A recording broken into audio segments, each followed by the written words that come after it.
Hey guys, welcome back to Cooking with William, where today we're going to be making spicy garlic noodles.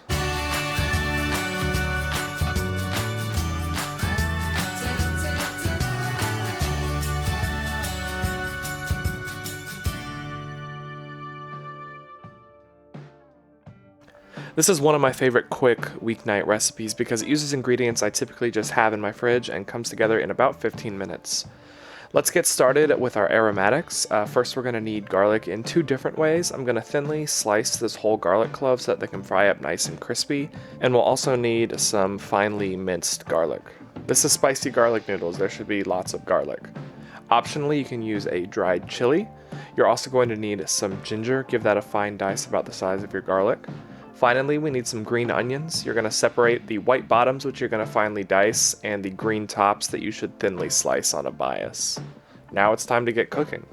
First, we're going to brown up some ground beef. This is about 4 ounces for 2 portions. Season the beef with salt and break it up into small pebbles. Make sure to take it nice and brown. Most people underbrown their ground beef in my experience, which means you're missing out on the rich flavor and the crispy texture that comes from properly ground beef. It should look something like this, no gray beef allowed. Once the beef is beautifully golden brown, take it out of the pan, leaving as much of the grease behind as possible. Set your stove to medium-low and add in some extra oil if needed. Then add your sliced garlic and the dried chili. Fry these until the garlic just hits golden brown and then remove it from the pan before it burns.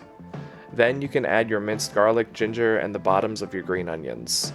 Additionally, add in a generous pinch of red pepper flakes. This is your chance to add the heat to these spicy garlic noodles. Fry these aromatics for 1 to 2 minutes or until it becomes aromatic and the garlic has started to brown slightly.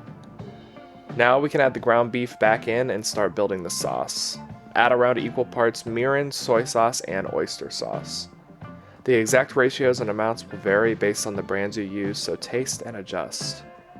Once the sauce is mixed together and slightly thickened, add in your cooked ramen noodles. These are literally 30-cent packets of ramen, no need to be fancy.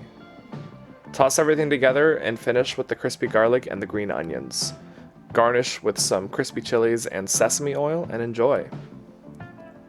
Thank you so much for watching. I hope you try out this recipe sometime. Please like and subscribe if you enjoyed the video, and make sure to let me know what I should cook next in the comments below.